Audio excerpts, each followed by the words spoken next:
నమస్తే అందరికీ నమస్తే నమస్తే బాగున్నారా? ఇప్పుడు మరో కథ తీసుకొస్తున్నాను మీ ముందరికి. చీమ పావురం వింటారా? ఇది వేదుల చిన్న వెంకట చయనులు గారు రాశారు. చీమ పావురం వినండి, కథ బాగుంటుంది.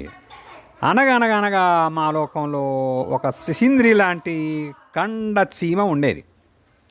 అది మంచి తెలివైనది. ఒకనాడు తన మానన తను పోతుండగా అడ్డంగా ఏదో వచ్చింది.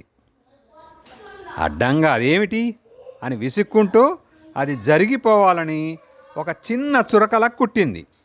ఒక పావురాన్ని అడ్డం వచ్చింది ఏంటన్నమాట. పావురాన్ని కుట్టేసింది. చిర్రుమనగానే కాలు దులుపుకుంటూ చీమతో నీకేం పోయే కాలమే అని దాన్ని తన కాలి కింద నొక్కి నలిపి పారేద్దామని చూసింది. నీకు పుణ్యం ఉంటుంది, మా అమ్మకి నేను ఒక్కరితేనే, నన్ను చంపేకు, పొరపాటు అయిపోయింది, ఇందుకో చంపలేసుకుంటున్నా అని కండచీమ బ్రతిమాలితే సరే అని పావురం వదిలేసింది. నీకు అవసరం ఉన్నప్పుడు నేను తప్పక వచ్చి సాయం చేస్తా అని కండచీమ పావురానికి ధన్యవాదాలు అర్పిస్తూ వెళ్ళిపోయింది. ఒకరోజు పావురం చెట్టు మీద కూర్చొని కూని రాగాలు తీస్తుండగా ఒక వేటగాడు దానిని చూసి విల్లెక్కి పెట్టి పడగొట్టడానికి గురి చూస్తున్నాడు. అదే సమయానికి కండచీమ అటుపోతూ బాణం వదిలే ముందు బాగా కాటు వేసింది వేటగాని కాలు మీద. అమ్మో అంటూ బాణం విసిరేశాడు. అది గురి తప్పి పావురం చెయ్యి పక్క నుంచి వెళ్ళిపోయింది. బాణం చూడగానే పాట కట్టేసి ఎగిరి పారిపోతూ వేటగాని నుంచి తప్పించుకొని చెట్టు త్వరలో దూరిపోతున్న కండచీమను చూసింది. వేటగాడు చీమను తిట్టుకుంటూ వెళ్ళిపోయాక పావురము చీమ కలుసుకున్నాయి. నా ప్రాణం కాపాడావు అని పావురం అంటే, నన్ను చంపకుండా వదిలిపెట్టి నాకు నువ్వు ప్రాణభిక్ష పెట్టావు కదా అని చీమ ఒకరినొకరు మెచ్చుకున్నారు.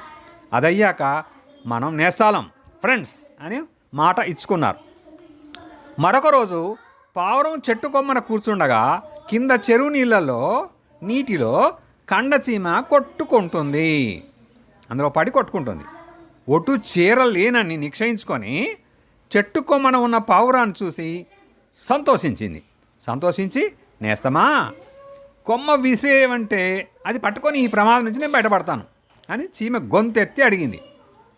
ఈ కొమ్మ మీద కూర్చున్నానే, అది ఎలా పడేస్తాను అని పావురం అంది. అది కాదు ఇంకేదైనా అని చీమ అనబోయింది, కానీ గట్టిగా మాట పెగలలేదు. అప్పటికే చాలాసేపు నీటిలో కొట్టుకున్నందువల్ల శక్తి లేకపోయింది. పావురానికి బుద్ధి లేదు కనుక కొమ్మ కిందనైనా ఏదైనా వెతికితే దొరకవచ్చును అన్నది దానికి తట్టలేదు.